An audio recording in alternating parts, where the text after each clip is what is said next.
sangat nggak mempelajari agama, aku lebih jatuh cinta pada sains. Sampai akhirnya aku udah bener-bener meninggalkan agama. Loh kok kita kayak mau bikin aturan sendiri ya, padahal ini sang pencipta kita gitu ngasih aturan. Pada saat aku SMA tuh udah mulai agnostik kan, akunya udah mulai kayak bingung jati diri aku lah gitu. Akhirnya mulai masuk fase agnostik, sampai akhirnya aku udah bener-bener meninggalkan agama. Nah akhirnya jadi pas setelah aku nikah itu, memang aku kan bukan tipikal yang religius, dan suami pun bener-bener mengarahkannya itu bukan dengan cara memaksa, karena mungkin dia tahu karakter aku gitu, kalau aku dipaksa akan semakin menolak. Nah akhirnya mulai belajar dari awal lagi nih, mulai dari sholat gitu, terus pokoknya konsep-konsep dasar dalam agama lah gitu. Sampai akhirnya aku ngerasa memang bener sih kayak sholat tuh kita harus lakuin karena itu kebutuhan kita. Ibaratkan aku tidak mau menzolimi diri aku terus-terusan terlarut dalam kehidupan duniawi, sampai aku kayak mengenyampingkan waktu aku bener-bener kayak quality time aku sama sang pencipta aku. Hobi membaca dan kecintaannya terhadap dunia sains membuatnya percaya kalau harus berpikir sesuai dengan logika. Menurutnya, agama dan logika itu berbeda. Karena mungkin aku tidak mempelajari agama ya, sangat nggak mempelajari agama, aku lebih jatuh cinta pada sains gitu. Dan pada saat itu aku keseringan jalan-jalan sih sebenarnya, traveling, terus ngobrol sama orang-orang. Dan salahnya orang-orang yang sharing sama aku tuh rata-rata either agnostik atau ateis gitu. Jadi pola pikir aku juga terarah ke sana sih. Jadi karena referensi yang aku dapat referensi sesuai kepercayaannya mereka gitu. Dan misalkan aku ke museum, entah kenapa pada saat itu kayak kok aku percaya banget teori evolusi gitu, padahal kan itu sekedar teori aja.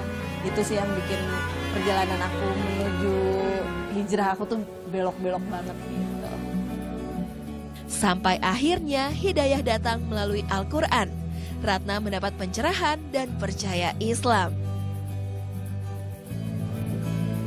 Pada saat itu sih sebenarnya aku lagi jalan-jalan ke toko buku aja. Emang aku hobi beli buku sih, aku suka baca novel, suka baca pokoknya apapun itu.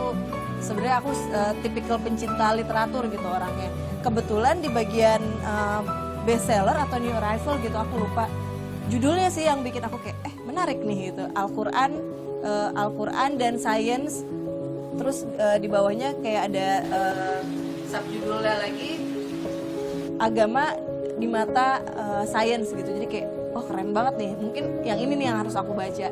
Dan itu aku beli, memang kayak 3 halaman pertama yang aku baca itu udah bikin aku kayak nangis mewek. Memang ternyata selama ini tuh yang aku pelajarin salah gitu. Bukan ya, memang referensi yang aku dapat tentang agama itu salah gitu. Nah semenjak itu baru aku merasa memang benar ternyata Islam itu adalah menurut aku ya satu-satunya agama yang tidak pernah bertentangan dengan ilmu pengetahuan gitu. Kalaupun tidak banyak hal-hal yang saat ini ilmu pengetahuan belum bisa jelaskan gitu. Maksudnya wahyu yang ada, ayat-ayat yang dalam Al-Quran, ilmu pengetahuan belum bisa jelaskan. Cuma aku yakin kedepannya mungkin arah ilmu pengetahuan itu akan lebih bisa membuka dan mencerahkan kita lah gitu. Ratna menata hidupnya kembali untuk menjalankan kewajibannya sebagai muslim, termasuk menutup aurat.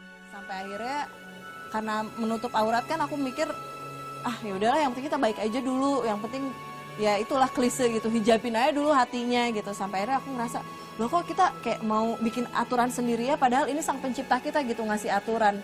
Tapi kita mau bikin aturan untuk hidup kita sendiri ya nggak bisa sih. Maksudnya banyak hal-hal mungkin yang kita sebagai hambanya pun belum mengerti. Tapi kalau misalkan kita meyakini Allah, ya udah aku sih berpikirannya ya udah jalanin aja dulu semua kewajibannya. Insya Allah pada waktunya kalau kita memang niat ngedeketin diri sama Allah, kita niat untuk belajar agama yang kita peluk gitu, insya Allah kita akan mengerti hikmahnya lah dari itu semua. Sekarang begitu banyak nikmat yang Allah berikan kepada Ratna. Ya itu dia sih sebenarnya, dengan aku menjalani keseharian aku semakin banyak kayak Masya Allah ya, benar-benar kuasa Allah banget.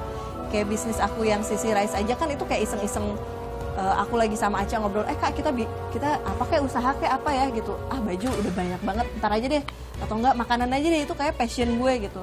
Yaudah, lagi berdagang kan sunnah Rasul, jadi kita coba aja yuk iseng-iseng berhadiah. Memang kebetulan aku hobi masak kan orangnya, nyobain masak terus kasih tester ke temen-temen, mereka pada suka dan alhamdulillah pas jualan animo orang-orang tuh bener-bener itu sangat bagus dan alhamdulillah dalam 3 bulan ini kita insya Allah udah akan mau buka cabang yang ketiga gitu. Jadi ya karena mungkin aku dalam hati kecil aku bener-bener pasrahin sama Allah.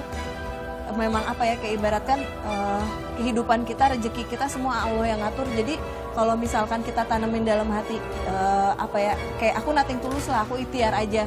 Mau sukses mau enggak itu beneran tergantung sama Allah aja, yang penting kita berusaha. Dan alhamdulillah ya dikasih jalannya aja sih gitu. Karena memang aku juga kan ya pelan-pelan meninggalkan dunia entertainment gitu, bukan karena apa sih, karena memang aku pengen fokus untuk menjalankan peran aku sebagai ibu gitu. Karena memang aku ngerasa sebenarnya dalam Islam pun wanita sangat mempunyai peran yang apa ya, peran yang strategis lah gitu dalam apa ya, kehidupan gitu. Karena memang kita yang akan mencetak generasi-generasi berikutnya. Jadi kalau misalkan aku berharap ya misalkan ya kayak kita pengen generasi kita yang berikutnya jadi generasi yang lebih hebat, jadi apa ya, jadi bangsa yang lebih hebat gitu ya. Itulah tugas-tugas kita sebagai wanita untuk mendidik anak-anak kita nanti supaya insya Allah generasi berikutnya Indonesia tuh jauh lebih oke lagi daripada generasi aku gitu. Karena aku membayangkan gimana ya kalau aku tuh di posisi mereka gitu. Dengan cukup ngebayangin itu aja pasti kita manusia ada rasa empati yang sangat mendalam lah ya. Apalagi sekarang aku seorang ibu, punya anak-anak kecil. Kadang lihat anak aku, ini makan enak, pulang sekolah nonton, makan main gitu. Sementara kayak anak-anak kecil di belahan dunia yang yang konflik itu kayak untuk mereka bertahan hidup aja tuh sulit gitu. Banyak yang dari umur-umur mereka kecil banget udah kehilangan orang tuanya. Jadi apa ya, kayak rasa bersyukur aku dengan kehidupan aku yang aku jalani sekarang kayak ngedorong aku untuk kita harus lebih peduli lagi sama mereka. Karena kalau misalkan kita dalam posisinya mereka, support dari orang-orang aja tuh akan sangat berarti untuk kita ibaratkan apa ya, menjalani hari-hari kita yang berat lah gitu.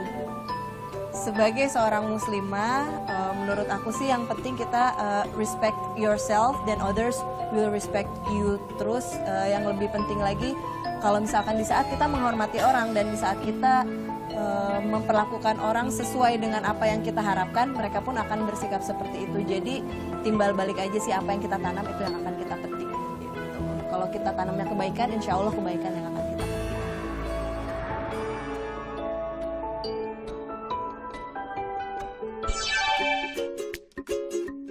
Itu dia sahabat Salihah, informasi menarik dan inspiratif Salihah di pagi ini. Semoga bermanfaat ya. Jangan lupa juga untuk tetap saksikan Salihah besok jam 5:30 pagi. Wassalamualaikum.